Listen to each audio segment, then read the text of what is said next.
Hello, সবাইকে ধন্যবাদ। আসসালামু আলাইকুম। আজকে আমরা মার্কেটিং স্ট্র্যাটেজি শুরু করতেছি, যেটা হচ্ছে আমাদের লেকচার 3। আজকে আমরা যেটা করব, আমরা মার্কেটিং স্ট্র্যাটেজি নিয়ে পড়বো। তো since it's a marketing management course, so strategy is very important for a course to understand, because আপনি যদি কোনো কিছু মার্কেটিং করতে চান, I mean, if you relate anything to marketing, so strategy is very important. So we will look into what a marketing strategy is. See এখান থেকে মানে I mean first of all আমরা একটু স্ট্র্যাটেজি নিয়ে আলাপ করতে চাই যে হোয়াট আ স্ট্র্যাটেজি ইজ, ঠিক আছে? বিকজ স্ট্র্যাটেজির ক্ষেত্রে আমরা যেটা দেখবো যে একটা স্ট্র্যাটেজি হচ্ছে যে আপনার একটা গেম প্ল্যান। তো it's long term goal of company, what they want to do. So এটা হচ্ছে আপনার যেটা একটা প্ল্যানিং অফ দ্য কোম্পানি, যে প্ল্যানটা কিভাবে চলবে। সো স্ট্র্যাটেজি হচ্ছে মেইনলি একটা লং টার্ম প্রসেস, যেটা নিয়ে আমরা কোম্পানিকে সেট আপ, আমরা কোম্পানিকে 10 বছর পরে কোথায় দেখতে চাই এবং এটার জন্য কি কি করা লাগবে, সেটা হচ্ছে যে স্ট্র্যাটেজি। আপনি ওই স্ট্র্যাটেজিটা মানে হচ্ছে যে সাধারণত আপনি একটা কৌশল, যেটাতে আপনি কি কি ফলো করবেন, কি কি করবেন আর কি, সেটাকে আমরা একটা কৌশলও বলতে পারি বাংলায়। So marketing strategy. এখানে যদি আপনারা ছবিটা দেখেন, এই ছবিটা দেখলে আপনারা কি বুঝতে পারছেন? তো এখানে যেটা বলা হচ্ছে যে it's a very high impact marketing strategy. কেন বলা হচ্ছে? ইফ ইউ সি দিস, এখানে আমরা কি দেখতে পাচ্ছি? এখানে আমরা দেখতে পাচ্ছি যে ইটস আ কার, রাইট? এটা হচ্ছে একটা গাড়ি, বাট এখানে হোয়াট ইজ দ্য স্ট্র্যাটেজি? তো এখানে আপনারা স্ট্র্যাটেজি কি দেখতে পাচ্ছেন? তো if you look into the picture, you can see that যে গাড়িটা একটা ঠিক সমুদ্রের পাশে এবং পিছনে অনেক বড় বড় হাই রাইজ বিল্ডিং দাঁড়ানো আছে। And it's a very flashy car, ঠিক আছে, with very bright colours.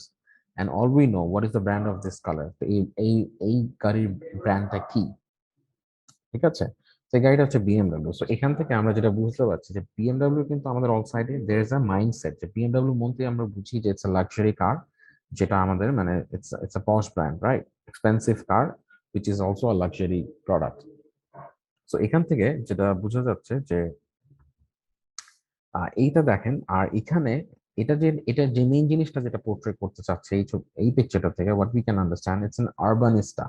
আরবানিস্টা means what? তার মানে যারা নাকি ভেরি সাকসেসফুল, এখান থেকে যে জিনিসটা পোর্ট্রে হচ্ছে, those who are high officials and very successful, they actually use this BMW. So এই বিএমডব্লিউটা পোর্ট্রে করা হয়েছে যে those like urban officials, those who have very high incomes, হ্যাঁ, those who are very successful, হ্যাঁ, এই ধরনের মানুষজন তারা ইউজুয়ালি ইউজ করেন। সিন্স এস অ্যান আরবানিস্টা মানে শহরে যারা লাইক ভেরি পশ সিটিজেন্স বলতে পারেন, successful citizens we can say.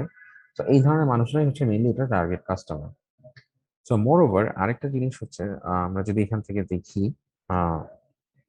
So BMW কিন্তু একটা perception already has been created. So ওদের স্ট্র্যাটেজিটা কি ছিল? ওদের স্ট্র্যাটেজি কিন্তু সব মার্কেটে টার্গেট করা না, বা সব মার্কেট সেগমেন্টেই কিন্তু দে আর নট টার্গেটিং। সো ওরা কিন্তু একটা ডিফারেন্ট সেগমেন্ট অফ মার্কেটকে টার্গেট করেছে। সো তাদের যেই সেগমেন্টটাকে তারা টার্গেট করেছে, দোজ আর লাইক কি, they usually very successful, they have high incomes, ঠিক আছে, they are very conscious about luxury. So this type of consumer, এই রেঞ্জে এই সেগমেন্টে যারা পড়ছে, ঠিক অ্যাকচুয়ালি তাদেরকেই মেইনলি টার্গেট করা হয়েছে এখানে।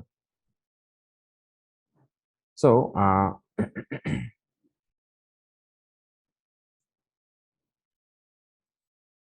সো এটার স্ট্র্যাটেজিটা কি ছিল? BMW from the very beginning, প্রথম থেকে তারা যে জিনিসটা শুরু করেছে, ট্রাই করেছে যে এটাকে কিভাবে এরকম একটা পজিশনিং করা যায়। So that is also part of the marketing strategy, যে আপনি আপনার প্রোডাক্টটাকে কিভাবে পজিশন করছেন।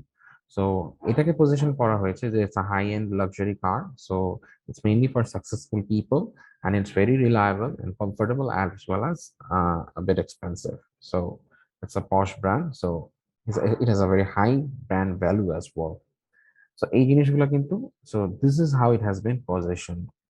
সো এই পজিশনিংটাতে আসার জন্য they have used a lot of marketing strategies. তো এই মার্কেটিং স্ট্র্যাটেজিগুলো mainly are long term, because long term যখন একটা প্ল্যানিং করা হয়, লং টার্ম যখন চিন্তা ভাবনা করা হয়, তখন usually they use this strategies. আর স্ট্র্যাটেজিটা যখন শর্ট টার্ম কিছু, সেটাকে সাধারণত ট্যাকটিক্স বলা হয় আর কি। তো চলেন আমরা নেক্সট স্লাইডটা যদি দেখি, আজকে মেইনলি হচ্ছে যে আমাদের মার্কেট স্কোপ স্ট্র্যাটেজি দেখবো, market entry strategy and product strategy নিয়ে দেখবো। সো দেন হচ্ছে যে আমরা পরের গুলোতে আমরা promotion strategy, distribution, pricing strategy গুলো পরের এগুলোতে দেখবো, ঠিক আছে? তো এখন যদি দেখি মার্কেট স্কোপ স্ট্র্যাটেজি, এইখানে মার্কেট স্কোপ স্ট্র্যাটেজিতে বলতেছে, এখানে there like three different types of scope strategy. If you look into those are mainly single market strategy, multi-market strategy, and total market strategy. তার মানে এখান থেকে আমরা যে জিনিসটা সিঙ্গেল মার্কেট বুঝতে আমরা বুঝে যাচ্ছি যে we will only target a single market. Say suppose বাংলাদেশে লাইক উইল কনসিডার প্রত্যেকটা বিভাগকে যদি আমরা একটা মার্কেট ধরে থাকি, সাপোজ ঢাকা, খুলনা, সিলেট, রাজশাহী, চট্টগ্রাম, ঠিক আছে, প্রত্যেকটা ডিফারেন্ট একটা মার্কেট। সো আমি ধরেন আমার যে প্রোডাক্টটা, সো আমি যদি সিঙ্গেল মার্কেট স্ট্র্যাটেজি ট্রাই করতে চাই, what I can do, say I have targeted the market of Dhaka. সো ঢাকার যে মার্কেটটা আছে আমি এটাকে ট্রাই করতে চাচ্ছি। So I am targeting what, I am targeting this Dhaka region only. So আমি সেগমেন্টটা করেছি different based on the geographical locations that are like Dhaka. আমাদের যে বিভাগগুলো আছে বিভাগ অনুযায়ী আমি আমার মার্কেটটাকে ডিভাইড করেছি। তো এই ডিভাইড করার পরে দেখা গেল আমি শুধু একটা মার্কেট টার্গেট করছি, সেটা হচ্ছে ঢাকা। তো আমি ঢাকার যত পপুলেশন আছে এবং ঢাকার যে কাস্টমার সেগমেন্ট আছে আমি তাদেরকে টার্গেট করলাম। এটা হলো কি আপনার সিঙ্গেল মার্কেট স্ট্র্যাটেজি। আর সেক্ষেত্রে আরেকটা জিনিস, সেকেন্ডটা যদি আমরা যাই, it's like multi market strategy. So multi market strategy যদি আমরা বলে থাকি, সো মাল্টি মার্কেট স্ট্র্যাটেজিতে দেখা যাচ্ছে যে আমি বেশ কয়েকটা, মানে একটা দুইটা না, ধরেন আমাদের যে কয়টা বিভাগ আছে ওই বিভাগের মধ্যে আমি 3-4টা বিভাগকে টার্গেট করলাম। সে সাপোজ ঢাকা, চট্টগ্রাম, সিলেট, তিনটাকে টার্গেট করলাম। এই তিনটা মার্কেটে আমি এই তিনটা মার্কেট সেগমেন্টে আমি সার্ভ করবো। মানে আমি পুরো বাংলাদেশে করছি না, বাট এই তিনটা যে বিভাগ আছে, সে ঢাকা, চিটাগং, সিলেট, এই তিনটা যে কাস্টমার সেগমেন্ট আছে এই তিনটা সেগমেন্টকে আমি টার্গেট করতেছি। তো তখন সেটাকে আমি বলতেছি যে multi market strategy. So I guess you understood guys. তারপরে হচ্ছে যে আপনার total market strategy. Total market স্ট্র্যাটেজিতে আমি যেটা বলছি যে টোটাল মার্কেট স্ট্র্যাটেজি বলতে আমি যেটা বলছি যে পুরা যে মার্কেটটা আছে, তখন টোটাল মানে কি, আমরা আমরা কি বুঝি টোটাল বলতে, আমরা মেইনলি বুঝি যে পুরো জিনিসটাকে ওভারঅল যা আছে সব, ইনক্লুডিং এভরিথিং। সো টোটাল যদি বলে থাকি আমি টোটাল মার্কেট স্ট্র্যাটেজি, তখন আমি ধরে নিব যে পুরো যে বাংলাদেশের মার্কেটটা আছে, দ্য হোল অফ বাংলাদেশ। তো বাংলাদেশের মধ্যে যতগুলো বিভাগ আছে প্রত্যেকটা মার্কেটে, তার মানে আমি বাংলাদেশের যতগুলো মার্কেট, আই মিন জিওগ্রাফিক্যাল বিভাগ আছে, পুরো বাংলাদেশের মার্কেটটাকে আমি সার্ভ করতেছি। তো এইভাবে আমরা বুঝতে পারলাম যে তিনটা মার্কেট স্কোপ আছে। So that one is like single market strategy, multi market strategy, and total market strategy.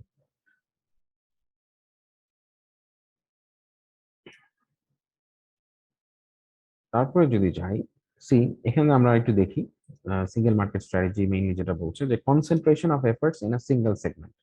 তো concentration of efforts in a single segment মানে একটা সিঙ্গেল সেগমেন্ট, আমি যেটা বললাম যে আপনি ঢাকার শুধু যে মার্কেটটা আছে সিঙ্গেল মার্কেট, সেটাকে জাস্ট আপনি টার্গেট করলেন। তার মানে এখানে দেখেন এই সিঙ্গেল মার্কেট স্ট্র্যাটেজির মধ্যে রিকোয়ারমেন্টস গুলো কি কি আছে, serve the market wholeheartedly despite initial difficulties. এখন দেখেন একটা মার্কেট সাধারণত তারা টার্গেট করে, একটা মার্কেট সাধারণত টার্গেট করে কিন্তু যারা নাকি দোজ ওয়ান নিউ, ঠিক আছে, নতুন এসেছে মার্কেটে বা এখন ওভাবে স্টাবলিশ না, মোস্টলি তারাই কিন্তু একটা সিঙ্গেল মার্কেটকে সার্ভ করে। কারণ আপনি যত বড় হবেন তখন কিন্তু আপনি এক্সপ্যান্ড করবেন, আপনি আরো দেখা যাবে ইভেন আপনি একটা ইন্টারন্যাশনাল লেভেলও চলে যাবেন, শুধু আপনি যে বাংলাদেশের মার্কেটেই কনস্ট্রেইন থাকবেন না, মানে you will move towards the international market as well. So what happens? You try to serve the market wholeheartedly despite initial difficulties. যদিও আপনার দেখা যায় সিঙ্গেল মার্কেট, আপনার মার্কেটটাকে এস্টাবলিশ করতে হয়, you have to let people know, ঠিক আছে, you have to make them aware about your product or services. So you have to go through a lot of initial difficulties. এই difficulties গুলো go through করার পরে, once you have established your brand or product, so what you can do, you can then also target for other markets, so you can expand into other markets. So finally, it's about like avoid competition with established firms. So হ্যাঁ, avoid competition কেন requirements, because concentration, আপনি একটা জায়গায় concentrate করতেছেন। So established firms সাধারণত দেখা যায় যে তাদের অনেক জায়গায় কিন্তু তাদের রিচ থাকে, they go to a lot of different places. So since they're going to a lot of different places, what happens যে তারা কিন্তু কম্পিটিশনটা ইউজুয়ালি অ্যাভয়েড করে। ইটস কাইন্ড মোর লাইক নিশ, যারা নিশ মার্কেটে বলা হয়। নিশ মানে হচ্ছে যে আপনি একটা সিঙ্গেল ছোট সেগমেন্টকে টার্গেট করতেছেন, যে আপনি খুব বেশি জায়গায় যাচ্ছেন না, বাট আপনি একটা সেগমেন্টে টার্গেট করছেন। কারণ লার্জ কম্পিটিটরস, এস্টাবলিশ ব্র্যান্ডসরা কি হয়, তারা কিন্তু একটা মার্কেটে কনফাইন্ড থাকে না, দে এক্সপ্যান্ড, ঠিক আছে, they break into new markets. So ওরা কিন্তু এক্সপ্যানশনে থাকে। সো এটা মেইনলি হচ্ছে সিঙ্গেল মার্কেট স্ট্র্যাটেজি, মানে like those who are beginners, we can call the startups, ঠিক আছে, একটা স্টার্টআপ ফার্ম। তো এরকম যারা বিগিনার, সো ইফ ইউ ধরেন যে আমাদের বাংলাদেশে এখন কি একটা সিঙ্গেল মার্কেট স্ট্র্যাটেজিতে, say suppose পাঠাও কথা ধরি আমরা, পাঠাও they have started doing their ride sharing services in Dhaka. First of all কিন্তু ঢাকাই ছিল শুধু, হ্যাঁ, এখনো কিন্তু দে হ্যাভেন গট, মানে রিচড অল অফ দ্য বিভাগস। এখন হয়তো পাঠাও হয়তো মেবি অলসো চিটাগাং গিয়েছে, নট শিওর। বাট এইভাবে আর কি। তো স্টার্টআপরাই সাধারণত দেখা যায় সিঙ্গেল মার্কেট স্ট্র্যাটেজি শুরু করে, because they don't have that much of resources. তো তাদের কাছে ওরকম দেখা যায় রিসোর্সেস থাকে না, ক্যাপিটাল থাকে না, ঠিক আছে, নেটওয়ার্ক থাকে না। তো তারা চাইলেই তার হুট করে তার একবারে বড় হয়ে যায় না, সবকিছু কিন্তু ছোট থেকেই বড় হয়। তো ব্যাপারটা ঠিক এমনই। তো ফার্স্টে যারা স্টার্টআপ থাকে, তো they start with this single market strategy. ফার্স্টে ছোট থেকে শুরু করে একটা মার্কেট দিয়ে, তো ওটাতে বিজনেস করতে করতে when they gather experience and they become successful, they they try, what do they try to expand or go to new markets, ঠিক আছে? So this is how they can avoid competition with established farms. আর multi মার্কেটে বলছে serving several distinct markets, যেটা আমি বললাম distinct markets, কারণ এক একটা মার্কেট কিন্তু ডিফারেন্ট। যে মাল্টি মার্কেট স্ট্র্যাটেজি যদি আপনি চিন্তা করে ধরে দেখেন যে ইটস লাইক চিটাগং এর কালচারটা কিন্তু it's a bit different than Dhaka, and then as well as সিলেটের মার্কেটেরও কিন্তু একটু different. There even maybe we are within the same country, but still there are some slight difference based on culture, behavior, and all. তো সবারই কিন্তু কিছু distinct characteristics আছে। Distinct characteristics বা ডিস্টিংক্ট মার্কেটস বলতে আমরা যেটা বলছি যে ডিফারেন্ট, কমপ্লিটলি একটু different market, it's not the same. কারণ ঢাকার মানুষজন কিন্তু একটু ডিফারেন্ট হয়, চিটাগং এর যারা লোকালস তারা একটু এরকম। কারণ ঢাকায় কিন্তু সব ধরনের মানুষ সব জায়গা থেকে এসে মানে দে আর রিসাইডিং, আর চিটাগং এ কিন্তু মোস্টলি লোকালস। সো কিছুটা কিন্তু ডিফারেন্ট মার্কেট। সো এই মার্কেটের ক্ষেত্রে হোয়াট আর দ্য রিকোয়ারমেন্টস, যদি আপনি মাল্টি মার্কেট স্ট্র্যাটেজিটা ফলো করেন, so what are your requirements, তো এখানে আপনি কি কি করতে হবে একবার চিন্তা করে দেখেন। So first of all what you have to do a careful selection of segments to serve. আপনাকে একটা কেয়ারফুল সিলেকশন করতে হবে, যে you are doing a careful selection of segments to serve. And also what you have to do, you have to avoid confrontation with companies serving entire market. মানে কি, দেখেন আপনি ছোট থেকে আস্তে আস্তে বড় হচ্ছেন, সিঙ্গেল মার্কেট থেকে আপনি মাল্টি মার্কেটে আসছেন। হ্যাঁ, তো এখানে আপনার চিন্তা করতে হবে, কারণ এখন আপনি দেখেন আপনি ফার্স্টে ধরেন ঢাকার মার্কেটটা সিঙ্গেল মার্কেট স্ট্র্যাটেজিতে ঢাকায় শুরু করলেন। তারপরে কিন্তু আপনার কাছে you have a wide number of choices.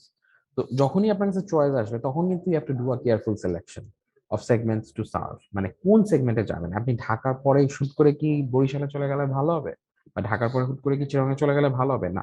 তো আপনাকে কিন্তু you have to do a careful selection. So আপনাকে বুঝতে হবে যে আমি অ্যাকচুয়ালি সাতটা মার্কেটের থেকে কোন মানে যদি সাতটা বিভাগ থেকে থাকে এখান থেকে আমি কোন মার্কেটটা অ্যাকচুয়ালি সার্ভ করব। এখন যে মার্কেটটার পোটেনশিয়াল সবচেয়ে বেশি, বা যে মার্কেটে দেখা যায় আমার প্রফিট পটেনশিয়াল অনেক হাই, বা এই মার্কেটে গেলে এই মার্কেটের গ্রোথ অনেক ভালো, and this market is potential and দেখা যাবে লং রানে যে আমি অনেক ভালো করতে পারবো, মেবি কম্পিটিশন কম। সো ওভাবে সিলেক্ট করে কিন্তু আমি নেক্সট 2-3 মার্কেট সেন্টার করবো। And also যেখানে competition also কম আছে, to avoid competition, because first thing it's মানে if you are faced মানে if you are facing the competition at the very beginning, it's always difficult to survive, তাই না?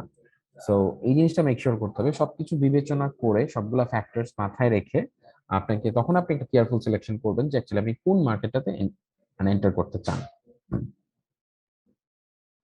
So এখানে যেটা হচ্ছে avoid confrontation, যেটা বলতেছে মানে what you should do, it's like avoid confrontation with companies serving entire market. তার মানে বলতেছে যে আপনার যারা বিগ মার্কেট লিডার্স আছে, যা বড় বড় কম্পিটিটরস আছে, কম্পিটিটরসদেরকে অ্যাভয়েড করতে বলা হয়েছে।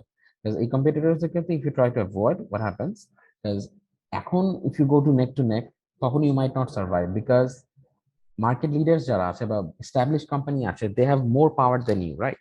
তো আপনার চেয়ে যদি আপনি শক্তিশালী কারোর সাথে লাগতে যান, তখন দেখা যাবে ইটস অলওয়েজ ডিফিকাল্ট, বিকজ তারা আপনাকে অনেকভাবে বিট করতে পারে, maybe with prices, maybe with promotions, because they are more powerful than you, they have more resources, they have better networks, they have better rich.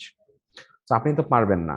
So what you have to do, so আপনাকে মাথায় রাখতে হবে যে এই multi market মানে আমি আস্তে আস্তে বড় হচ্ছি, তো আমি এই টাইমে বড় হওয়ার সময় একটা মার্কেটে ফার্স্টে স্টার্ট করলাম সিঙ্গেল মার্কেট দিয়ে, তারপর আমি সেকেন্ডে যাচ্ছি যে মাল্টি মার্কেটে যাচ্ছি।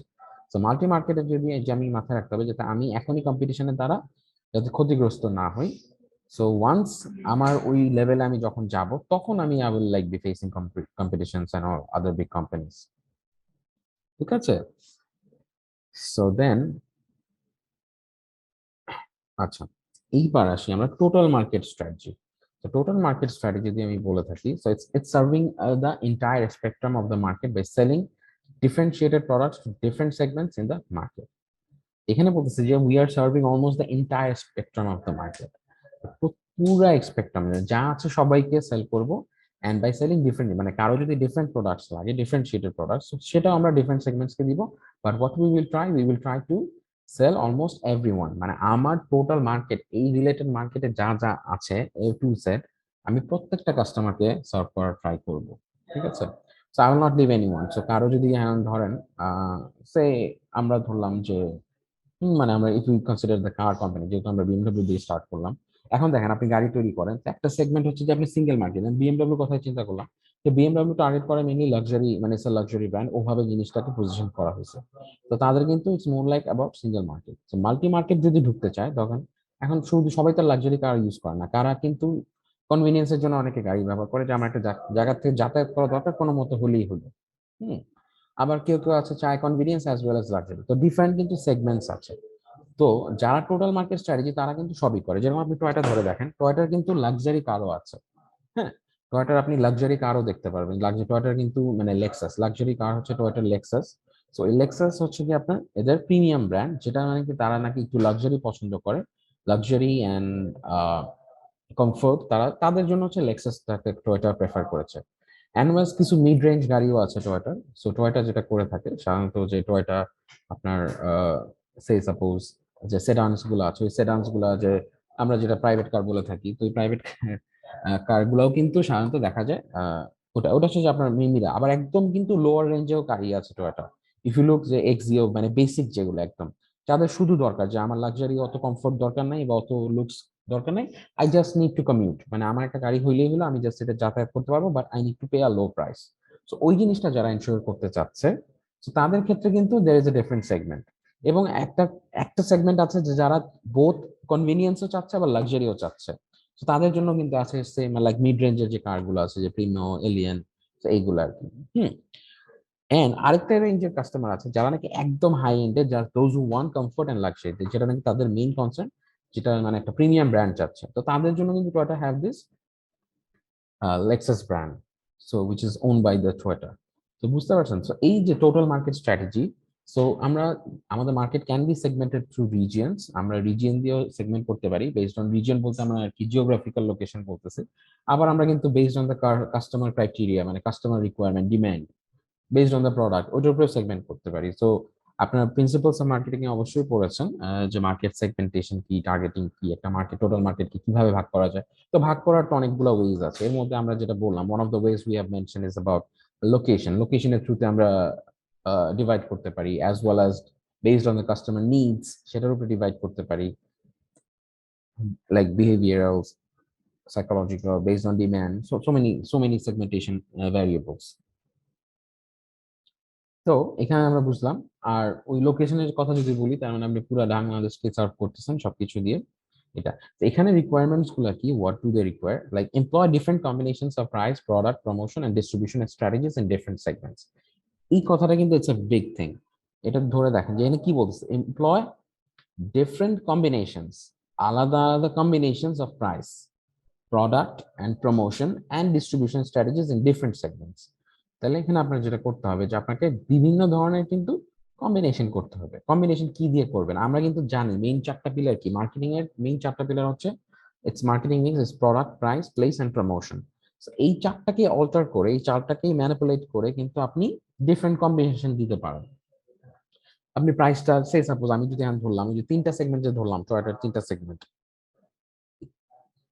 তো বেসিক যে সেগমেন্টটা যদি আমি ধরি, যারা জাস্ট শুধু কমিউট করতে চায়, মানে যাতায়াতের জন্য শুধু ব্যবহার করতে চায়, তাদের আর তেমন বেশি কিছু দরকার নাই, গাড়ি হইলে হইলো, এই সেগমেন্টদের দেখেন প্রোডাক্টটা মোস্টলি বেসিক। ঠিক আছে। এন্ড এটার সিসি কম, গাড়ি engine power com, so it's more fuel efficient. So that is also convenient for the customer, যে তারা মেইনলি কনসার্ন সেটা। সো প্রাইসও কিন্তু সেটা কম্পারেটিভলি অনেক কম।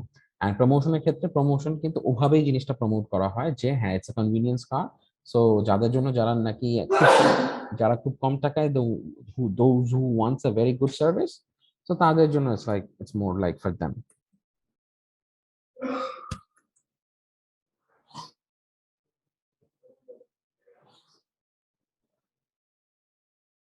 Sorry.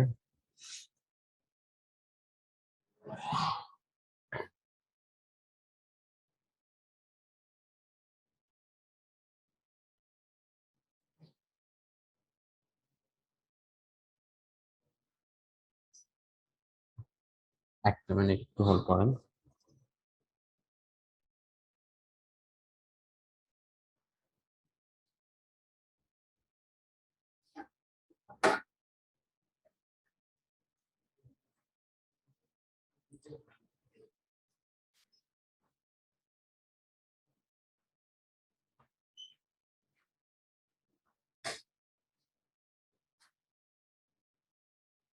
Sorry for the interruption. Okay, what's happening?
Sorry for the interruption.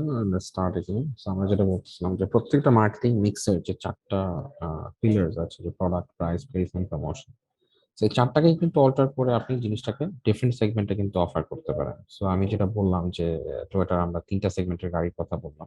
So, এক একটা সেগমেন্টে যদি আমরা ধরি, এটা প্রাইসে দেয়ার ইজ ভ্যারিয়েশন। বেসিক লেভেলের প্রাইস কম, তারপর একটু মিড রেঞ্জে যান, সেটা প্রাইসটা একটু বেশি, আর লাস্টে যদি আপনি চিন্তা করেন তাহলে প্রাইসগুলো কিন্তু আরো বেশি। ইভেন প্রোডাক্টের মধ্যেও কিন্তু ডিফারেন্সেস আছে, বিকজ একটা যে বেসিক গাড়ি সেটা কিন্তু আপনাকে এতটা কমফোর্ট অ্যান্ড লাক্সারি দিবে না, যেটা আপনার একদম লাক্সারি কারটা দিবে। তো আর এখানে প্রমোশনের ক্ষেত্রে দেখা যাচ্ছে যে আপনার এটার মধ্যে ভ্যারিয়েশনস আছে, বিকজ এখানে তারা যেটা করে সেটা হচ্ছে যে প্রমোশনটা ওভাবেই করে। বেসিক যেটা সেটা হচ্ছে যে আপনার টার্গেট গ্রুপ কি, কারণ যারা নাকি প্রিমিয়াম কাস্টমার তাদের কিন্তু কিন্তু একটু তাদেরকে সবকিছু মানে একটু এক্সট্রা দেওয়া ট্রাই করা হয়। সো প্রমোশনটা ওভাবেই করা হয়। সো যারা নাকি ভেরি সাকসেসফুলি, তাদের তাদের যে যেরকম, তাদের মেবি হতে পারে যে কর্পোরেট ব্র্যান্ডিং করা, ঠিক আছে। ওয়ারেস যারা একদম বেসিক, তো তাদের কি দেখা যাচ্ছে যে যে যেরকম ভাবে মানে যেই সেগমেন্টটাকে টার্গেট করার জন্য যা যা লুক্রেটিভ জিনিস দরকার। কারণ প্রাইসের ব্যাপারে যদি আপনি প্রমোশন করেন, যেটা প্রাইস ডিসকাউন্ট দিলে কিন্তু BMW owner will not be that much happy যে আল্লাহ আমার এত দামি গাড়িতে আমি 1 লাখ টাকা কম পাচ্ছি। নো।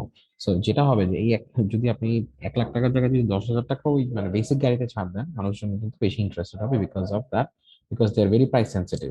হ্যাঁ, বেসিক সেগমেন্টে। তো এই জিনিসটাই। আর ডিস্ট্রিবিউশন স্ট্র্যাটেজিতেও যেরকম প্রিমিয়াম গাড়িগুলোর যে শোরুম গুলাই দেখবেন যে একদম ডিফারেন্ট, মানে খুবই পাওয়ার, দুই তিনটা গাড়ি খুব সুন্দরভাবে সাজানো, মানে lighting and all and everything. So ওদের শোরুম গুলো কিন্তু comparatively different because those are brand new.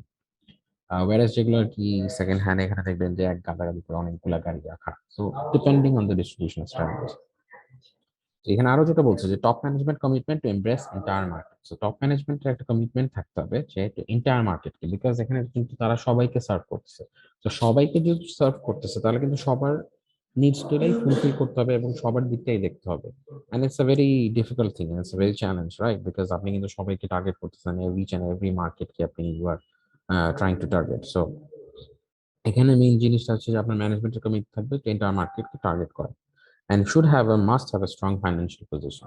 So এটা কেন বলছে স্ট্রং ফাইন্যান্সিয়াল পজিশন না থাকলে তো সবাইকে দেখা সম্ভব না, তাই না? আপনি সবাইকে কখন দেখতে পারবেন, মানে সব সব সব সেগমেন্টে কখন টার্গেট করতে পারবেন বা আপনি তাদেরকে রিচ করতে পারবেন যখন নাকি ইউ হ্যাভ আ ভেরি কি স্ট্রং ফাইন্যান্সিয়াল পজিশন আছে, আপনার একটা খুবই একটা স্ট্রং ফাইন্যান্সিয়াল পজিশন।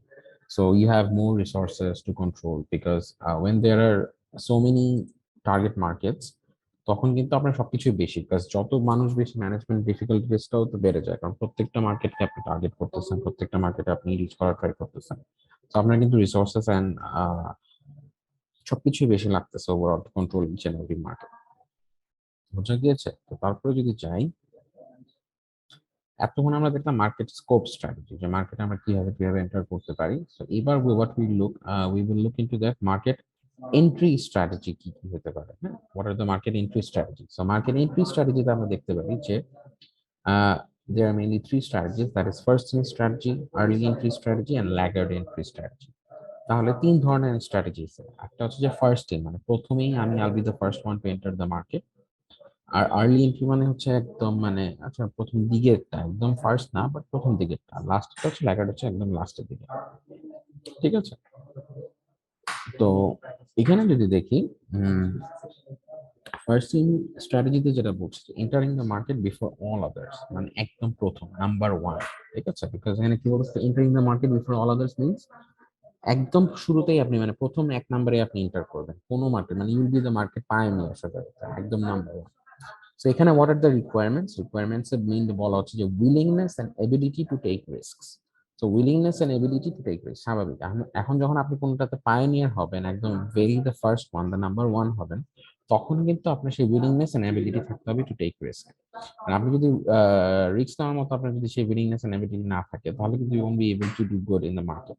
সো যেহেতু আপনি পায়োনিয়ার, বিকজ আপনি have to develop the market itself, so you have to go through a lot of difficulties as well as যে আপনার অনেক কিছু চ্যালেঞ্জেস নিতে হবে, অনেক কিছু নতুন ফেস করতে হবে, এগুলাকে আবার ঠিক করতে হবে, এগুলা করেই কিন্তু আপনি আগে যেতে পারবেন, আদারওয়াইজ কিন্তু that will be really difficult for you. ঠিক না? মোর ওভার আরেকটা জিনিস, কারণ ফার্স্ট এন্ট্রিতে দেখেন যে টেকনোলজিক্যাল কম্পিটেন্স, হ্যাঁ কোনো কিছু নতুন প্রোডাক্ট যখনই মার্কেটে নিয়ে আসে আপনি চিন্তা করে দেন, আমাদের এই রাইড শেয়ারিংটাই যখন বাংলাদেশের মার্কেটে আসলো তখন কিন্তু ইট ওয়াজ ভেরি ডিফিকাল্ট, তাই না? সবাই কিন্তু ইউজ টু ছিল না এই রাইড শেয়ারিংটা, কিভাবে মোবাইল অ্যাপের মাধ্যমে যাবো, সেফ কিনা, কিভাবে যাব। কিন্তু দেখেন ওই জিনিসটা কিন্তু আস্তে আস্তে আস্তে আস্তে মানুষ কিন্তু অ্যাডাপ্ট করে নিয়েছে। এখন ইজ ভেরি কমন, এখন কিন্তু সবাই কম বেশি একটা মোবাইলের মাধ্যমে একটা রাইড শেয়ারিং অ্যাপ ইউজ করতে পারে, পাঠাও আছে, উবার আছে। তো এই যে টেকনোলজি, পাঠাও কিন্তু এই টেকনোলজিক্যাল কম্পিটেন্সটাই নিয়ে আসছে, তারা মানুষকে চেষ্টা করছে ইউজ টু করার জন্য, যাতে technologically they are competent and get use to with the market. ঠিক আছে? সো এই জিনিসটা যে বিকজ ওরা একদম পাইনিয়ার, পাঠাও কিন্তু আমাদের বাংলাদেশে পাইনিয়ার ছিল রাইড শেয়ারিং সার্ভিসেস এর মধ্যে থ্রু অ্যাপ বেসড। সো এই অ্যাপ বেসড হওয়ার ফলে they have this technological competence, তাদের এই টেকনোলজিক্যাল কম্পিটেন্সটা কিন্তু ছিল।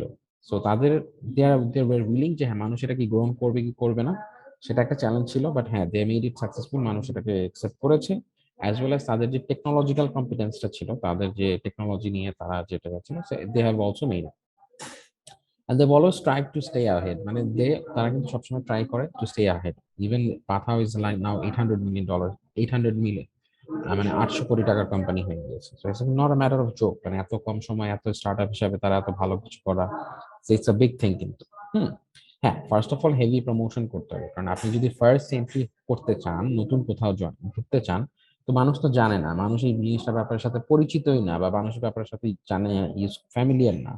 So if they are not familiar with this system, what they have to do, যে আপনার প্রচুর মানে you have to do a lot of heavy promotions কেন? বিকজ আপনি যদি মার্কেটটাকে এস্টাবলিশ করতে চান and এটা সবার ব্যাপারে জানাইতে চান, তাহলে আপনি you have to do a lot of promotions, heavy promotions, সবাইকে অনেক ভাবে through different medias, news papers, মানে হ্যাঁ ভার্চুয়ালি, মানে ইভেন থ্রু সোশ্যাল মিডিয়াস, হ্যাঁ ভিডিও অডিও যতটুকু যেভাবে পারেন জাস্ট মার্কেটটাকে ডেভেলপ করার জন্য you have to do a lot of promotions.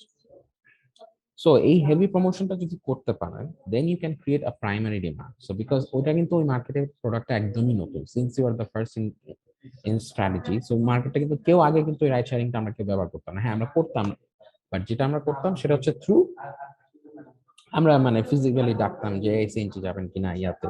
Even মোটরসাইকেলেও তো রাইড শেয়ারিং হতো না, এখন even motorcycle easily ride sharing হচ্ছে। সো কেন হচ্ছে?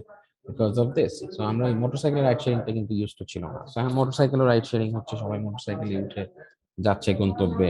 সো দিস ইজ হোয়াট, এটা কিন্তু একটা প্রাইমারি ডিমান্ড তৈরি করা হয়েছে যে ইউজিং দ্য মোটরসাইকেলস রাইড শেয়ারিং। ঠিক আছে? So that's how what you can do. You can carefully evaluate the strengths as well. তার মানে দেখেন এখানে আপনি কি করছেন, willingness and ability to take risks. So আপনার সেই এবিলিটিটা থাকতে হবে, উইলিংস থাকতে হবে, যেহেতু নতুন একদম মার্কেট আপনার প্রোডাক্টটা সাকসেসফুল হতেও পারে নাও হতে পারে। ইটস নট শিওর যে আপনি নিয়ে আসলেন আর প্রোডাক্টটা একদম হিট হয়ে গেল, 800 কোটি টাকা কোম্পানি হয়ে গেল। নো, তারপরে আপনার সেই টেকনোলজিক্যাল কম্পিটেন্সটা থাকতে হবে, because you are technologically competent, you are মানে টেকনোলজি খুবই পারদর্শী এবং আপনার সেই ইয়াটা আছে, সেই এক্সপার্টিজ আছে, ওই এক্সপার্টিজ দিয়ে you can make it successful. And সবসময় চেষ্টা করতে হবে to stay ahead of the market. So মার্কেটের আহেডে থাকা ট্রাই করতে হবে, টু স্টে মানে you have to always strive for that. And also you have to do some heavy promotions. So heavy promotions করলে what you can do, whenever you do heavy promotion, so মার্কেটটাকে establish করতে হবে। মার্কেটটা যেহেতু আপনি first, আর তো কোনো competitor নাই, আর কেউ এখানে সেলও করে না। সো একটা নতুন জায়গায় টোটালি আপনি এন্ট্রি করতেছেন। সো যেহেতু নতুন জায়গায় আপনি এন্ট্রি করতেছেন, তো সেখানে কিন্তু আপনাকে একটা হেভি প্রমোশন মধ্যে প্রাইমারি ডিমান্ড তৈরি করতে হয়, মানুষ যাতে আস্তে আস্তে এটাকে গ্রহণ করতে শিখে। তারপরে এটা শুধু স্ট্রেংথস গুলা carefully evaluate strengths and all, এগুলা করে you can move to that market. ঠিক আছে? তো আমরা তো এই জিনিসটা বুঝতে পেরেছি। তো যেহেতু এটা বুঝলাম, তারপরে যদি চাই early entry strategy. Early entry স্ট্র্যাটেজিতে যদি যাই, entering the market in quick succession after the leader. তার কি বললো, মানে quick succession after the leader, মানে লিডার মানে 1 নাম্বার পজিশনে যে ঢুকবে, সে ঢুকার পরপরই আপনি তার পরপরই সেখানে ঢুকে যাবেন। ঠিক আছে? মানে কুইক সাকসেশন, খুব দেরি করবেন না, হয়তো সেকেন্ডে হতে পারে, থার্ডে হতে পারে, এরকম। So not too late. So আপনি you are entering the market in quick succession after the leader. So leader বলতে কি, মার্কেট যে পাইনিয়ার প্রথম যে জিনিসটা শুরু করেছে, সে সাপোজ পাঠাও শুরু করার পরই কিন্তু আমাদের বাংলাদেশে উবার চলে আসছে। সো উবারটাকে কেউ একজন নিয়ে আসছে। সো এই উবারটাকে নিয়ে আসার পরে কিন্তু তার মানে তারা কিন্তু আর্লি এন্ট্রি স্ট্র্যাটেজিটাই ফলো করেছে। They have entered the market in quick succession after the leader. So ওরা কিন্তু উইট করে না। তার মানে আমাদের বাংলাদেশের রাইড শেয়ারিং অ্যাপের যদি বলি, তাহলে সেক্ষেত্রে Pathao is the pioneer or the market leader, that is the first in strategy, and Uber is the early entry strategy. মানে পাঠাও আসার পরপরই তারা সাথে সাথে কুইক সেকশনে they have entered the market. So এখানে যদি দেখি যে এখানে রিকোয়ারমেন্টস গুলো কি কি, হোয়াট আর দ্য রিকোয়ারমেন্টস, আমাদের এখানে কি কি ফলো করা উচিত, তো সেখানে আমরা দেখতে পারবো যে মেইনলি সুপেরিয়র মার্কেটিং স্ট্র্যাটেজি। আমাদের একটা সুপেরিয়র মার্কেটিং স্ট্র্যাটেজি থাকতে হবে। সুপেরিয়র মার্কেটিং স্ট্র্যাটেজি কেন? কারণ দেখেন, আপনি যদি আপনার মার্কেট লিডারকে বিট করতে চান, আপনার একটা বেটার কিছু অফার করতে হবে, তাই না? তাহলে তো আপনি পিছিয়ে থাকবেন। সো আপনার you have to give something extra or something different, যেটা নাকি আপনার ওই পাইনিয়ার দিতে পারতেছে না। আপনারও you have to do have ample resources, মানে অ্যাম্পল রিসোর্সেস না থাকলে তো আপনি কেমনে পারবেন? সো মার্কেট পাইনিয়ারের সাথে কম্পিট করতে পারবেন না। Strong commitment to challenge market leader. কারণ এখানে দেখেন আর্লি এন্ট্রি স্ট্র্যাটেজিতে কি হচ্ছে, যে already you have a competitor in the market who is the pioneer. So যেহেতু সে পায়োনিয়ার, তো সেই পায়োনিয়ারকে বিট করতে হলে কিন্তু আপনার সেই রিসোর্সেস গুলা কিন্তু লাগবে, বিকজ পায়োনিয়ার কিন্তু already have establish the market, তাকে সবাই অলরেডি চিনে, and everyone knows about them, right? So since everyone knows about them, so what you have to do, যে আপনারও কিন্তু সেই এটা ফলো করতে হবে, যে যে ample resources গুলো আপনার কাছে আছে কিনা সেটা you have to ensure, as well as you must have a strong commitment to challenge market leader. So আপনার একটা স্ট্রং কমিটমেন্ট থাকতে হবে যে আপনি have to have those strive, যে না আমি সাকসিড করবো, এন্ড মার্কেট লিডার যতই বেটার হোক, আমি at least I will definitely go for them. ঠিক আছে? সো ওই জিনিসটা তো আপনার ই করতে হবে।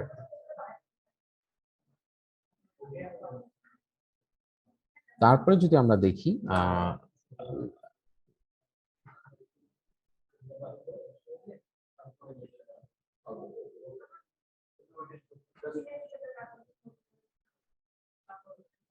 আচ্ছা, এখানে ফাইনালি আমাদের যেটা আসতেছে সেটা হচ্ছে আপনাদের laggard increase strategy. Laggard increase স্ট্র্যাটেজিতে কি বলতেছে দেখেন, যে entering the market toward tail end of growth phase.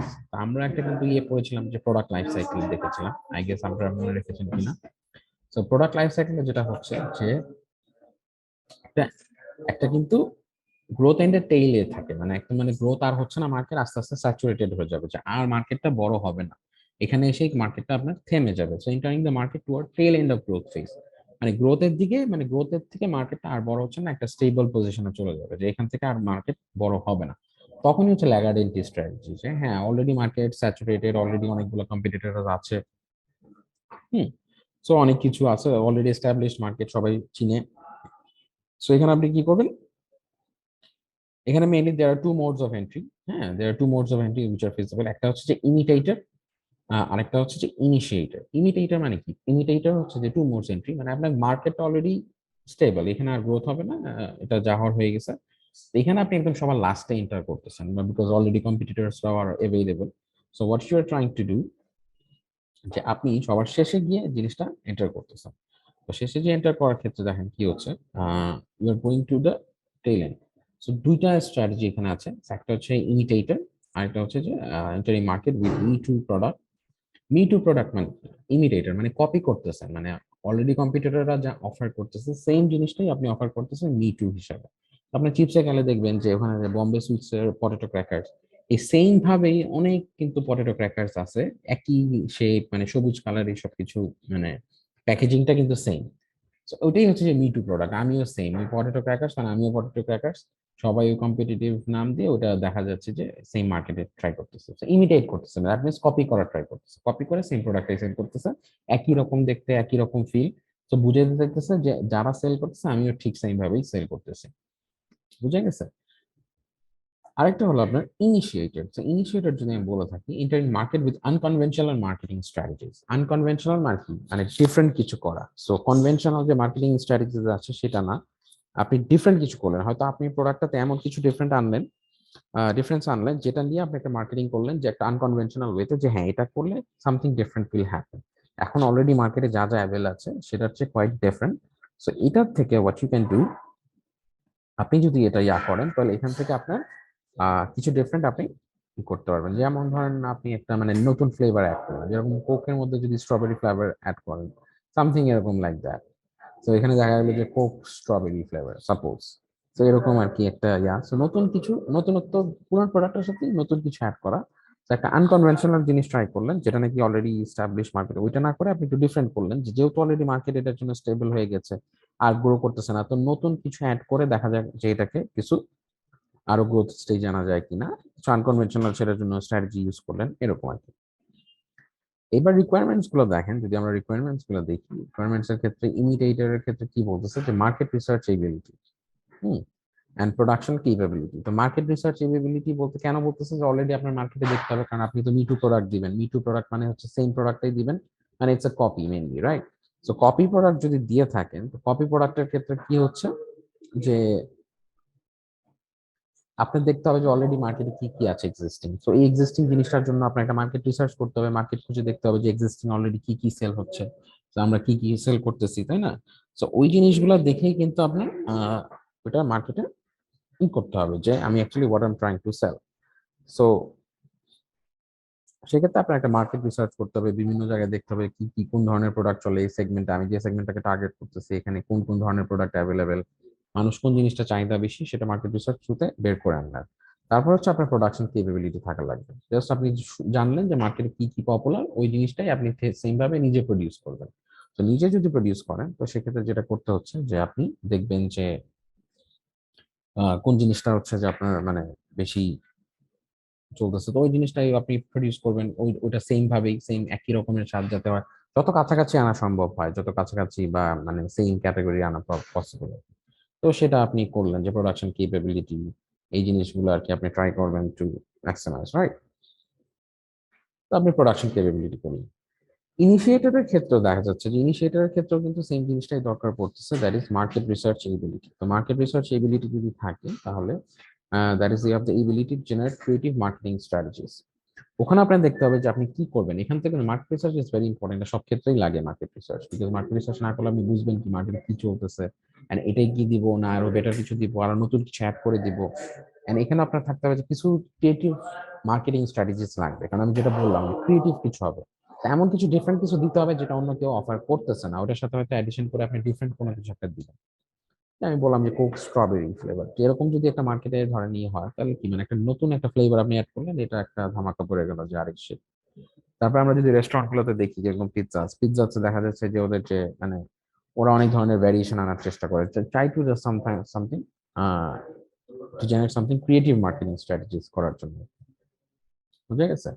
তো আমরা তিনটা স্ট্র্যাটেজি মেইনলি দেখলাম, সেটার মধ্যে হচ্ছে যে আপনার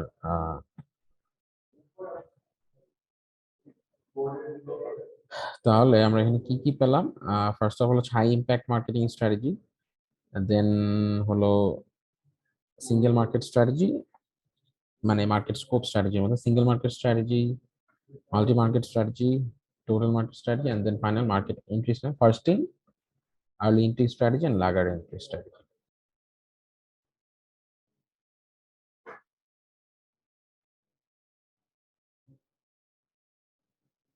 আমরা একটু প্রোডাক্ট স্ট্র্যাটেজিটা দেখে নিই। একটা প্রোডাক্ট অনেক ধরনের স্ট্র্যাটেজি আছে। As for example we will look into this product স্ট্র্যাটেজিতে কি বলতেছে, এই যে প্রোডাক্ট স্ট্র্যাটেজি কি কি হতে পারে, product positioning strategy, product repositioning strategy.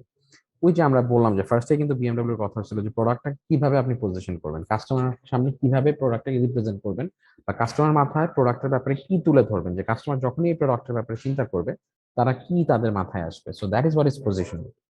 হ্যাঁ, to create a perception in the mind of consumers, to just to that's how you are positioning your product, তাই না? তার মানে দেখেন এই যে placing a brand in the part of the market where it will have a favourable reception compared with competing brands. তার মানে কি বলছে, তার মানে কাস্টমারের মাইন্ডে আপনি এমন একটা জিনিস তৈরি করে ফেলবেন যে কাস্টমার যখন এই প্রোডাক্টটা দেখবে, দেখার পরে দে উইল ফিল যে they will have a favourable reception compared with the competing যে ব্র্যান্ডস গুলো আছে, সে কম্পিটিং ব্র্যান্ডস এর সাথে কম্পেয়ার করলে দেখা যাবে যে তাদের একটা ফেভারেবল পারসেপশন, একটা ভালো আইডিয়া হবে অ্যাবাউট ইউর ওন ব্র্যান্ড, তাই না? সো মোর ওভার এখানে রিকোয়ারমেন্টস আছে কি কি দেখেন, successful management of a single brand requires positioning the brand in the market so that it can stand competition from the toughest rivals and maintain its unique position by creating the aura of a distinctive product। আর যদি আপনার single brand হয় তাহলে ওটাকে ওইভাবে আপনার position করতে হবে, করে you have to make it যে হ্যাঁ ইটস দ্য টাফেস্ট রাইভাল। তারপরে আরো প্রোডাক্ট পজিশনিং, এখানে আপনি মাল্টিপল ব্র্যান্ড ম্যানেজ করতে পারতেছেন as well as single brand. এক একটা কিন্তু সিঙ্গেল ব্র্যান্ড যদি হয় আপনার কোম্পানি, সেটা আপনি একভাবে ম্যানেজ করবেন, whereas if it's a multiple brands তখন ইউ ম্যানেজিং ডিফারেন্ট ওয়েজ আছে। Repositioning strategy যদি যাই, reviewing the current positioning of the product and its marketing mix and seeking a new position for it that seems more appropriate। অনেক সময় একটা position করে ফেলছেন, তারপর অনেক সময় আমরা রিপোজিশনিং করি। রিপোজিশনিং ইজ লাইক আপনি নতুন ভাবে প্রোডাক্টকে আবার তুলে ধরবেন, অলরেডি একভাবে পজিশন করছিলেন কিন্তু হয়তো ওটা কাস্টমার এখন ওভাবে জিনিসটাকে মানে ওয়াইডলি অ্যাকসেপ্ট করতেছে না। So what you can do repositioning the product, ঠিক আছে? প্রোডাক্ট রিপোজিশনিং করা আর কি। সো এখানে রিকোয়ারমেন্টস কি কি আছে দেখেন, এখানে কি বলতেছে, requirements is directed towards existing customers. হ্যাঁ, রিপোজিশনিং যেহেতু আমরা করতেছি নতুন কাস্টমার্স না, মানে অলরেডি যাদের কাছে একবার পজিশন করে ফেলছি তাদের কাছে আর নতুন ভাবে করবো আর কি। So repositioning is sought through promotion of more varied uses of the product. If the business unit wants to reach new users, if the business unit wants to reach new users, this strategy requires that the product be presented with a different twist to the people who have not been favorably inclined to it। তার মানে কি, এটা যদি new users হতো তাহলে আপনি একটা নতুন টুইস্ট লাগতো, মানে দিস স্ট্র্যাটেজি করে different twist who have not been ফেভারেবলি inclined. কারণ আপনি যখন প্রথম করছিলেন পজিশনিং তখন হয়তো মানুষের ইনক্লাইন করে না, তার মানে আপনার এখানে নতুন কিছু অ্যাড করতে হবে যেটাতে আপনি করতে পারেন, যাতে নতুনভাবে কাস্টমারদেরকে আনতে পারেন। Doing so, care should be taken to see that in the process of enticing new customers current ones are not eliminated. মানে নতুন কাস্টমারকে এন্টাইস করার সময় কারেন্ট ওয়ান্স যাতে বাদ পড়ে না যায় সেই জিনিসটা আমাদের খেয়াল রাখতে হবে, ঠিক আছে?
আচ্ছা, মিটিংটা কি রেকর্ড হচ্ছে? হুম।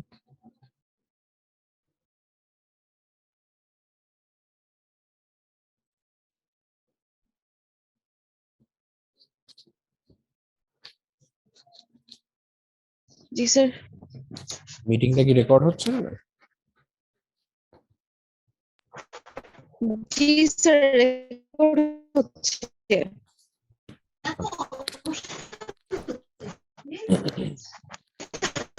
আমার কাছে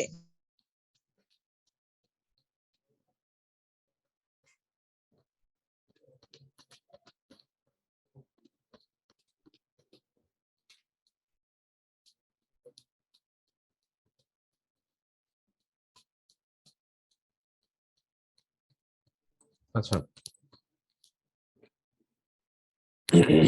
তাহলে আমরা কি বুঝতে পারছি যে সেগমেন্টেশন, টার্গেটিং এন্ড পজিশনিং বুঝতে পারছেন ব্যাপারটা, এসটিপি? জি স্যার। হুম। আচ্ছা, তাহলে আমরা এবার আসি যে প্রোডাক্ট পজিশনিং স্ট্র্যাটেজি নিয়ে। তো প্রোডাক্ট পজিশনিং স্ট্র্যাটেজিতে কি বলতেছে?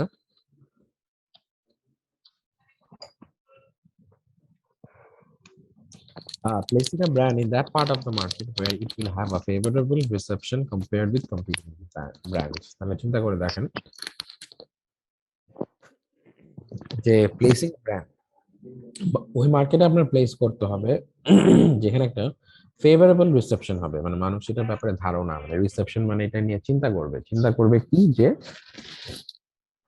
রিয়েলি গুড ব্র্যান্ড, মানে এটা it's a very good shampoo which helps to fight dandruff, ঠিক আছে? মানে খুশকির জন্য এটা খুবই সাহায্য। এখন এরকম যদি আরো চিন্তা করি, দেখেন চিন্তা করলে হেড এন্ড শোল্ডার মাথায় আসতে পারে।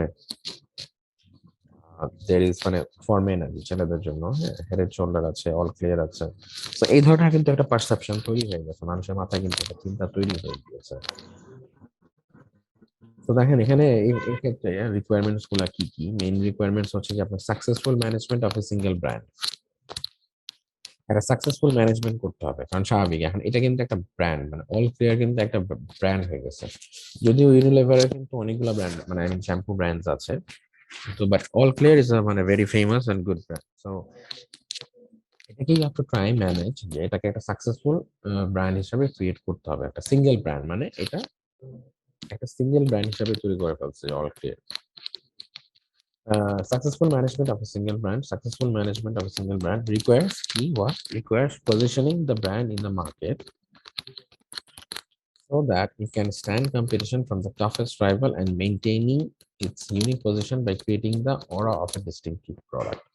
এখানে কি বলতেছে যে এটা মানুষের মাথায় এমন ভাবে ঢুকাই দিতে হবে যে মানুষ যখনই এই প্রোডাক্টটার নাম শুনবে বা এই প্রোডাক্টটা যখনই সামনে আসবে তখনই যিনি আসবে যেটা একটা, মানে এটা অ্যাকচুয়ালি কি। তবে আর এরকম যদি একটা পারসেপশন মানুষের মাথায় ঢুকে দিতে পারেন বা চিন্তা মানুষের মাথায় ঢুকে দিতে পারেন, তখন কিন্তু এটা মানে that will help it to stand the competition. যখন কিন্তু কম্পিটিটর প্রোডাক্ট আসলে তখন মানুষ কিন্তু অন্য কিছু আর চিন্তা করবে না, বাট স্টিল ওইটা নিয়েই চিন্তা করবে, বুঝতে পারছেন? Competition from the toughest rival and maintaining its unique position, মানে এটার যে ইউনিক পজিশনটা আছে by by creating the aura of a distinctive product, মানে একটা ইউনিক পজিশন মানুষের মাথায় তৈরি করে ফেলবে যেটা চিন্তাধারা ডিফারেন্ট হবে উইথ এ ডিস্টিংটিভ প্রোডাক্ট, বুঝতে পারছেন? তারপরে দেখেন কি বলতেছে যে successful management of multiple brands requires careful positioning into the market so that multiple brands do not compete with nor cannibalize each other. যেরকম আমরা যদি ইউনিলিভারই ধরে নেই, ইউনিলিভারের কিন্তু আরো কয়েকটা আছে, হ্যাঁ ইউনিলিভারের অল ক্লিয়ার আছে, সানসিল্ক আছে, হ্যাঁ। তো এমন ভাবে জিনিসটা সাকসেসফুলি ম্যানেজ করতে হবে এই মাল্টিপল ব্র্যান্ডস গুলা, কিন্তু ইউনিলিভারের মধ্যে দেখেন শ্যাম্পু ব্র্যান্ডস এর মধ্যে কয়েকটা কিন্তু ব্র্যান্ড আছে। ইটস নট দ্যাট যে শুধু একটা ব্র্যান্ড, ওদের অল ক্লিয়ার আছে, সানসিল্ক আছে, হ্যাঁ আরো কয়েকটা আছে। সো এই যে ব্র্যান্ড গুলাকে, এই মাল্টিপল ব্র্যান্ডস গুলাকে কেয়ারফুলি পজিশন করতে হবে, কোনটা কার জন্য। সানসিল্ক মেড যেরকম মেয়েদের জন্য করা হয়েছে, অল ক্লিয়ারটা ছেলেদের জন্য করা হয়েছে, দেখছেন মাল্টিপল ব্র্যান্ডস, মানে এক একটা ব্র্যান্ড এক একজনের জন্য, এবং এক একটার কার্যকারিতা কিন্তু এক এক রকম, মানে জিনিসগুলো যাগুলো কিন্তু একভাবে তুলে ধরছে। তাহলে তো বলতো ঠিক আছে শ্যাম্পু দিয়ে দিলাম, কোনো জায়গায় কোনো কিছু লেখা নেই, ছেলে মেয়ে যায় যার মতো যেমনি ইচ্ছা ইউজ করে, ব্যাপারটা কিন্তু তা না। সানসেলকে একভাবে রিপ্রেজেন্ট করা হয়েছে, এটা অলক্লিয়ারকে একভাবে রিপ্রেজেন্ট করা হয়েছে। সো তাহলে এটা চিন্তা, এটার যে পারসেপশনটা ইজ কমপ্লিটলি ডিফারেন্ট। মানে সানসেল একভাবে আসছে, আবার অলক্লিয়ার একভাবে আসছে। So that multiple brands do not compete with not cannibalise each other. তার মানে কি, মানে দেখেন আপনার আপনার মাদার কোম্পানি তো একই, মানে মাদার কোম্পানি কিন্তু ইউনিলিভার, বাট ইউনিলিভারের আন্ডারেই আপনি কিন্তু যাতে একজন একজনকে ক্যানিবালাইজ, ক্যানিবালাইজ মানে খেয়ে ফেলা আর কি, মানে হ্যাঁ, মানে একজন একজনের মার্কেট শেয়ার যাতে না হয়। যদি এইভাবে ডিফারেন্সিয়েট না করা হতো, আলাদা না করা হইতো, বা এরকম ডিস্টিংটিভ পারসেপশন ক্রিয়েট না করা হতো, মানে ভিন্ন ধরনের যেরকম সানসিল্ক, আমল কেয়ার, তাহলে কি হইতো যে আচ্ছা, একজন আরেকজনের মার্কেট শেয়ার কিন্তু মানে দেখা যেত যে নষ্ট করে ফেলতো, তাই না? সো মার্কেট শেয়ারটা মানে প্রবলেম হয়ে যেত। বুঝতে পারছেন?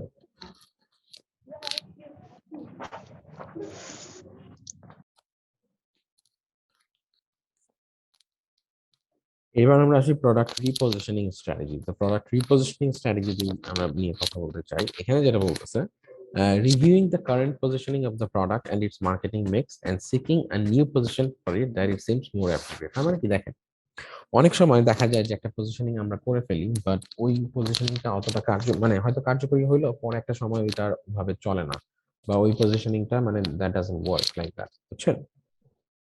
তাহলে যে দেখা যাচ্ছে যে আপনি ট্রাই করতেছেন, মানে আই মিন ওই প্রোডাক্টটা দেখা যাচ্ছে পজিশনিংটা এখন আর মানুষ ওটা ইয়া করতেছে না। তো ওটাকে নতুন ভাবে মানে বলে না ব্র্যান্ডিং, মানে আই মিন পজিশন করা জিনিসটাকে, ইটস মোর লাইক মানে ওটার চিন্তাটা চেঞ্জ করা, যে হ্যাঁ আগে এই জিনিসটা এটা করতো, এখন মানে এই জিনিসটা এরকম না, এখন জিনিসটা কমপ্লিটলি ডিফারেন্ট। ঠিক আছে, আমার এটার মধ্যে নতুনত্ব কিছু আছে, নতুন ভাবে মানুষের মাথায় নতুন একটা পারসেপশন ঢুকানো, মানে নতুন একটা চিন্তা ঢুকানোর চেষ্টা করা আর কি। এটাকেই বলা হচ্ছে যে মানে আপনার রিপজিশনিং। বুঝতে পারছেন? মানে একটা ফার্স্ট টাইম একটা চিন্তা ঢুকালেন, পরে ওই চিন্তাটা দেখলেন যে না, আচ্ছা এটা চেঞ্জ করে অন্য কোনো একটা চিন্তা ঢুকানো যায় কিনা, তখন হোয়াট ইউ উইল ট্রাই, যে হ্যাঁ প্রোডাক্ট রিপজিশনিং স্ট্র্যাটেজিটা দিয়ে মানে আপনি will try to work with, যে নতুন ভাবে নতুন চিন্তা দিয়ে আপনি ওটা ট্রাই করবেন। ঠিক আছে?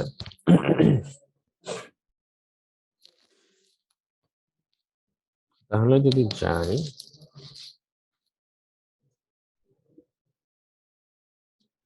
প্রোডাক্ট রিপজিশনিং এ দেখেন what are the requirements, requirements গুলো কি কি আছে। তো এখানে দেখেন, if this if if this strategy is directed towards existing customers, repositioning is sought through promotion of more varied uses of the product। তার মানে কি বললো, যে এক্সিস্টিং যদি কাস্টমার হয় তখন আপনি রিপজিশনিংটা কেমনে করবেন, কারণ অলরেডি কিন্তু তাদের মাথায় একটা জিনিস আপনি ঢুকায় ফেলছেন, পজিশন করে ফেলতেছেন। তো এখন আপনি আবার নতুন করে রিপজিশন করা ট্রাই করতেছেন, নতুন করে ঢুকানোর ট্রাই করতেছেন তাদের মাথার মধ্যে। তো নতুন করে যদি ঢুকানোর চেষ্টা করেন, সেক্ষেত্রে কি মানে এক্সিস্টিং কাস্টমার তখন এটার অন্যান্য যে ব্যবহার গুলো আছে, ইউজেস গুলো আছে, সেই অন্যান্য ইউজেস গুলা কিন্তু আপনার নিয়ে আসতে হবে আর কি। বুঝতে পারছেন? if this strategy is directed toward existing customers, হ্যাঁ, তখন what you have to do, repositioning is sought through promotion of more varied users of the product। মানে অন্যান্য ভিন্ন ধরনের বিভিন্ন যে ইউজার্স আছে, ওই ইউজার্স গুলা দিয়ে আপনি will try to reposition the product। ঠিক আছে? তারপরে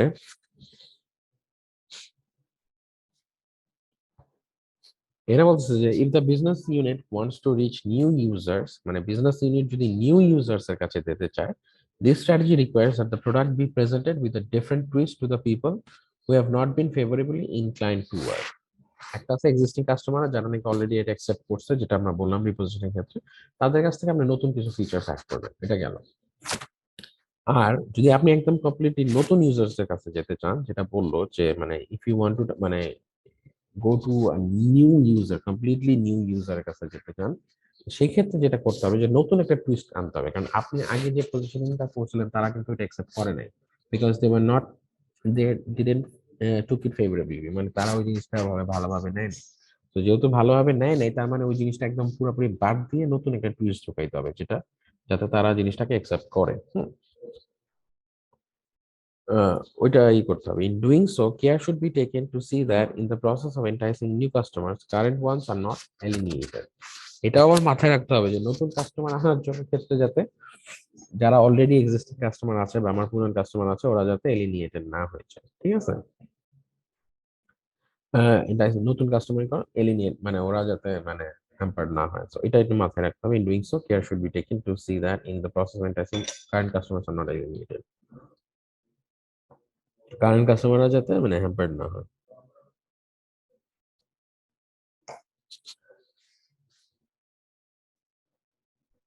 আচ্ছা, এটা আমাদের চলে গেল প্রোডাক্ট রিপোজিশনিং স্ট্র্যাটেজি, ঠিক আছে।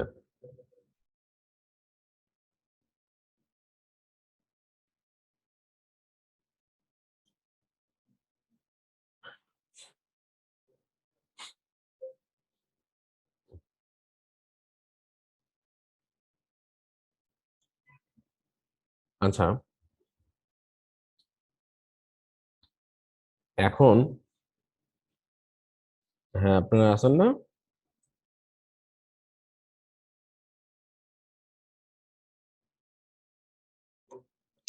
জি স্যার। আচ্ছা, তাহলে আমি এখন মার্কেটিং কমিউনিকেশন স্ট্র্যাটেজিটা একটু জাস্ট বলে দেই। প্রোডাক্ট স্ট্র্যাটেজি বললাম, এখন একটু মার্কেটিং কমিউনিকেশন স্ট্র্যাটেজিটা একটু বলি। এটা ছোটই আছে, বেশি বড় না।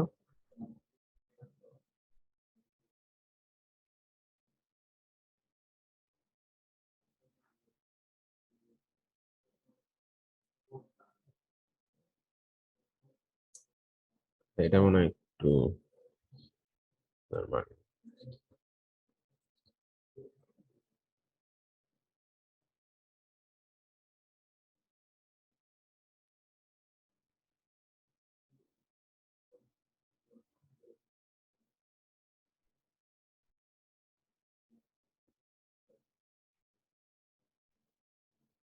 আপনাদেরকে নিউ প্রোডাক্ট ডেভেলপমেন্ট কিভাবে করা হয় ওইটা তো পড়াইছিলাম লাস্ট ক্লাসে, রাইট? ফান্ডামেন্টালস অফ মার্কেটিং ম্যানেজমেন্টে জি করছিলেন না, নিউ প্রোডাক্ট ডেভেলপমেন্ট যেটা। জি স্যার। এই যে প্রোডাক্ট লাইফ সাইকেল পড়াইছি তো, বললেন কেন পড়াই নাই? এই যে এই যে জি প্রথম স্যার, এটা পড়াইছি। এই যে ফান্ডামেন্টালস অফ মার্কেটিং ম্যানেজমেন্টে তো পড়াইছি প্রোডাক্ট লাইফ সাইকেল, ভালোভাবেই পড়াইছি। তারপরে যে নিউ প্রোডাক্ট প্ল্যানিং তো পড়াইছে, কিভাবে প্ল্যানিং করবেন।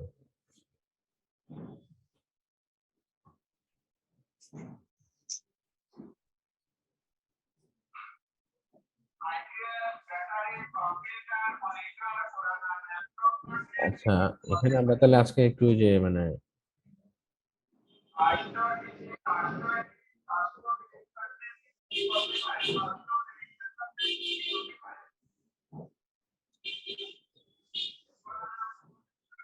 তো ওই নিউ প্রোডাক্ট ডেভেলপমেন্টটা দেখে নেন, আমরা তো নিউ প্রোডাক্ট প্ল্যানিং করাইছিলাম, রাইট? হুম। জি স্যার। আমরা একটু নিউ প্রোডাক্ট ডেভেলপমেন্ট স্ট্র্যাটেজিটা দেখি, হ্যাঁ।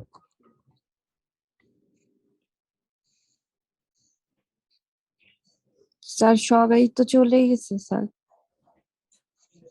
কোন সময়? স্যার আমার ক্লাসমেট ওরা তো সব বের হয়ে গেছে।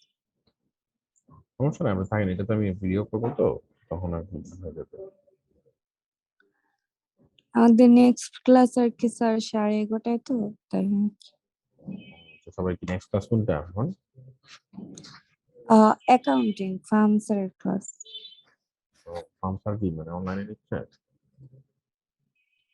হ্যাঁ, একটা ক্লাস নিয়েছি স্যার। আচ্ছা, তাহলে কি আপনার ওই ক্লাস জয়েন করতে চাচ্ছেন? যান, সমস্যা নেই।